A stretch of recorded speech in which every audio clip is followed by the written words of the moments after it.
Hello and welcome back to Tip TV Finance with me, Matt Brown, and I'm joined today by Brian McMaster, who is the Executive Chairman of Harvest Minerals. How are you today, Brian? Well, thanks, Matt. Good. So starting off for viewers and potentially new investors, just talk us through what Harvest Minerals is, or your company is, and what you actually do.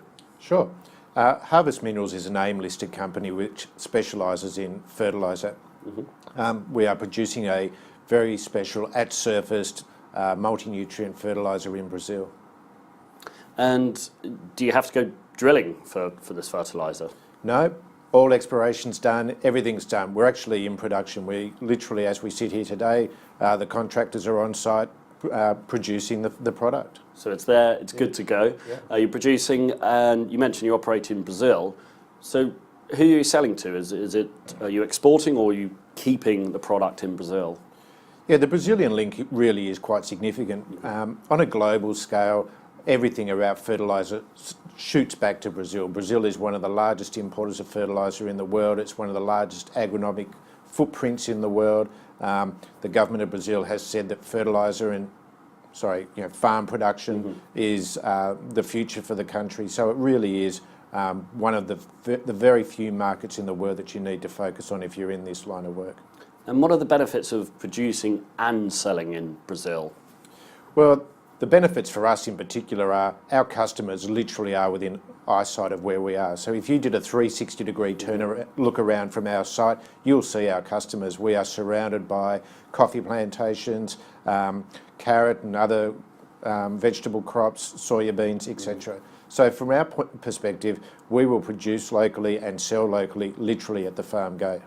So that's great. So I assume you're cutting the cost of transportation, don't have to worry about that, and any import duties as well, you're circumnavigating those because you are delivering onto your doorstep. Spot on. So the government of Brazil have publicly come out and said that they want the country to be fertiliser dependent by 2020. Now that's not really going to happen, I don't think, but what it does speak to is the importance of fertiliser for the country. The country is one of the 2 or 3 largest importers of fertiliser in the world. Import duties are a major impost on farmers, and we eliminate all of those costs. So we produce an organic product that's local, meets the government's requirements, and costs the farmer less. And with regards to, that will certainly help the margins. What kind of margins are you looking at?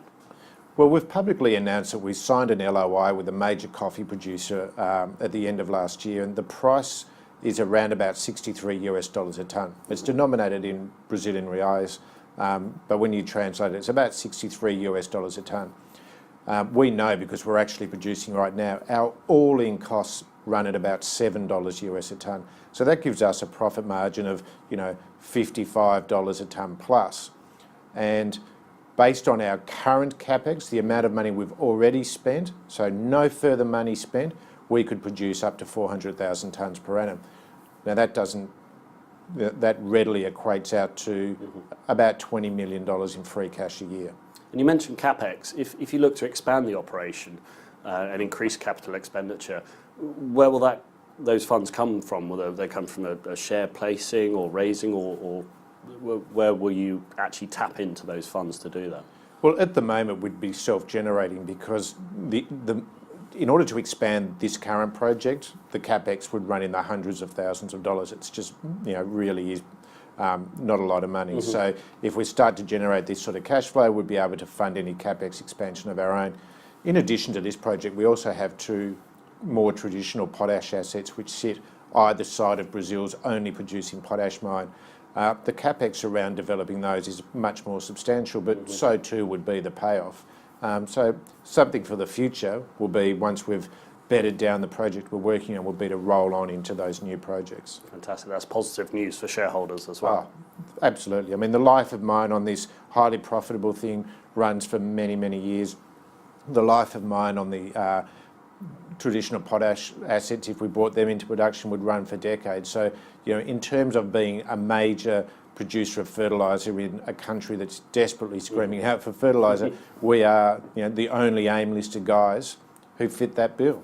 And Brazil seems to have turned a corner. It's had a few bumpy years, let's say, but it seems over the past few years, I think numbers out last month showed the biggest growth in 7 years. So certainly having that market on your doorstep is a positive. And do you see more growth now in Brazil? Yeah, absolutely. We've been in Brazil in different guises for a long time, and we've seen the country sort of a little bit up and a little bit down. It is a massive economy. People sort of don't really focus hard enough to realise there's 220 million people in Brazil. It's quite nationalistic, so it likes to keep things within its own borders. And there is a lot of third-party evidence in the market right now saying that Brazil is one of the go-to countries for 2017 and 2018 if you want to ride a bit of an uplift curve. Fantastic. And research reports of late have shown your share price or price target should be a lot higher. Do you, I mean, obviously you're going to agree with that, but do you feel there is a lot more kind of value in this company that maybe shareholders haven't realised at this stage? Yeah, that's right. I mean, there's 4 research reports out which are all available on our website, and they indicate that we have a share price expectation of between 30 and 40p, which is, sort of 3 to 4 times where we are at the moment in broad terms. We've come down considerably from some highs of late 2016, and I think, a little bit unjustifiably. The market, my observation is getting a little bit bored with the fact that some of these things are taking a little bit of time, but the reality is things take a little bit of time. I mean, we've brought a mine into production. Now we have to consolidate that work and sell the product, etc. The growing season in the Southern Hemisphere starts in September, so the people will be buying their fertilisers in the coming few months. So I expect to see that reversal, that dip in price reverse itself in the coming weeks and months. Good stuff. So lots of positive upside. And just to finish off, over the next, as you've already mentioned it, with the growing season and everything, a harvest season in September, what else can we look forward to from Harvest Minerals over the next, let's say, 12 months? Well, I think in the immediate term, investors should look for us to close the loop on what we're doing in terms of seeing us convert some of these production to revenue. I think that's the one big thing everybody's waiting for us to do. And, as I have said previously, we anticipate that will happen imminently.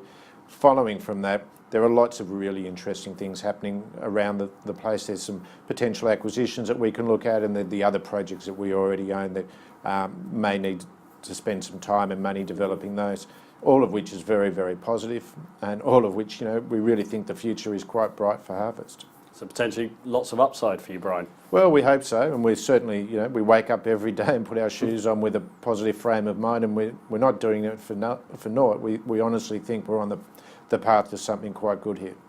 Fantastic. Brian McMaster from Harvest Minerals, thank you very much for joining us today. Thank you, Matt.